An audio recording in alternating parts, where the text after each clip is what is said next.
Hi everyone, thanks for joining me, and today I'm going to talk about the Bitcoin double standard, a deep dive into the cognitive dissonance of nocoiners and the ridiculous double standard that they have for Bitcoin. And so diving right in, let me go ahead and switch over my screen. All right, now everyone can see my screen here. This started as a tweet storm, and I'm turning it into a verbal version so I can provide a little bit more context and dive in a little bit. So manipulation, that's a popular one that you've heard probably from family and friends and news. Well, when we look at the existing banking system, banks have paid over $321 billion since the start of the financial crisis in fines. That's since 2008. That's not even cumulative. And that's due to a lot of manipulation. They've manipulated FX, metals, LIBOR, which, by the way, LIBOR is partially how they calculate the interest rate on every loan in the world. Hundreds of trillions of dollars are based on that. So when people talk about manipulation, Bitcoin is a free market with multiple venues for price discovery and a transparent ledger, so it couldn't be more fair. Intrinsic value. This one's a fun one. A lot of folks still think that the US dollar is on the gold standard. And because of that, they claim that Bitcoin has, they think that the dollar is backed by gold and that Bitcoin has no intrinsic value. Well, hate to break it to you, but here's an article from the Federal Reserve Bank of St. Louis. So this is from the US Central Bank. As they say, Bitcoin has no intrinsic value. However, state monopoly currencies such as the US dollar, the euro, and the Swiss franc have no intrinsic value either. So before you start throwing stones at Bitcoin, you should examine your own fiat currency. Money laundering. So this is a classic one. Approximately $800 billion to $2 trillion a year is laundered with fiat money. So the existing fiat monetary system has an enormous amount of money laundering going on that when we compare it to Bitcoin, it's actually minuscule.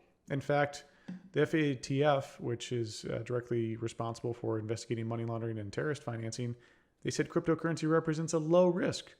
Again, it's not a transparent ledger, so you're free to transact with whomever you want, but if you ever make a mistake in terms of not obfuscating your trail, then you're in a bad spot. Another one, complexity. Often people go, Bitcoin's too complicated. I don't want to learn about it, or it's new. I don't understand it. I don't like it. Well, here's a car engine. How many people know how to build one?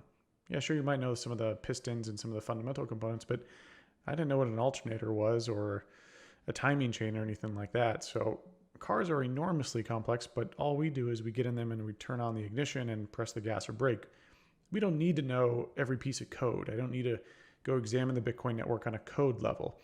I get utility from it by just knowing how to work with it from an interface that's human readable. So like an interface that's called a GUI, a graphical interface. Another one, volatility. So volatility, the worry is that, Bitcoin fluctuates a lot, therefore it shouldn't be valuable. Well, it's actually the other way around. If the price doesn't change or changes at a very slow rate, that means that it's centrally controlled. The only way to keep the price stable would be to have someone centrally control it. It also means that comes at a cost. So when we look at the purchasing power of the US dollar, sure, it maintains a stable rate year over year very slightly, but over time it erodes a massive amount of value. So it's stable in the short term, but in the long term, you're definitely going to lose purchasing power at the tune of most of your purchasing power. Compare and contrast that to Bitcoin. Bitcoin, over a decade, you've seen your purchasing power go up magnitudes. Yes, it's volatile, but it increasingly stores more and more value, and it does it in a way that has more and more participants versus a way that's continually declining. And that's reflected in the supply curves. So with fiat, and these curves are basically the opposite of the last two images we saw. With the supply constantly increasing and going upward, that makes the purchasing power of each unit go down. With Bitcoin, it's the opposite. There's only 21 million that will ever be in existence. So as demand increases, it increases the value and the purchasing power of every single existing Bitcoin unit. Okay, energy. Okay, this one is probably one everyone's heard of before. It's the energy consumption, that Bitcoin's going to boil the oceans and we're going to have to go swim in 200-degree water to work. Yeah, that's, I understand climate change is a big topic right now and people are concerned. That's great. Bitcoin, however, like any other consumption of electricity, is a subjective thing. U.S. consumption of energy with Christmas lights, a popular U.S. holiday, uses more energy than some countries. Now, people love to compare Bitcoin's energy usage to countries. That's why I thought this was hilariously appropriate. No one would ever think about banning Christmas lights, though. Christmas lights are a part of our culture. It's part of what we like to do. I paid for the electricity. If I want to have Christmas lights on, or if I want to watch the Kardashians, who gives a shit? That's the whole point.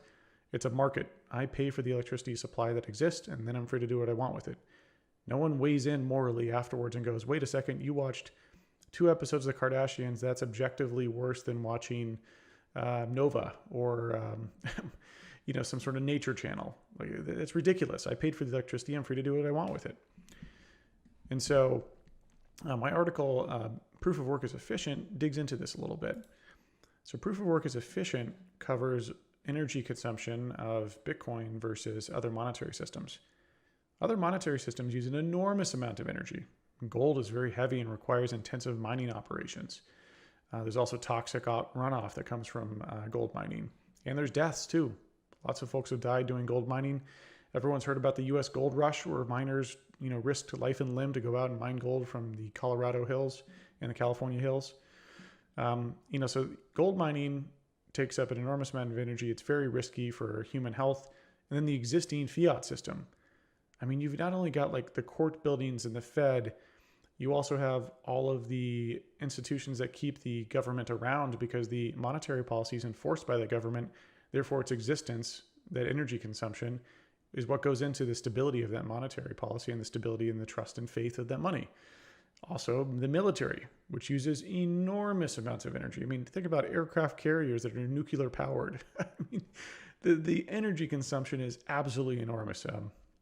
And then we think about bank branches. So you've got like commercial banks that interact with this fiat system. Well, those commercial banks, think about your local commercial bank on your street corner.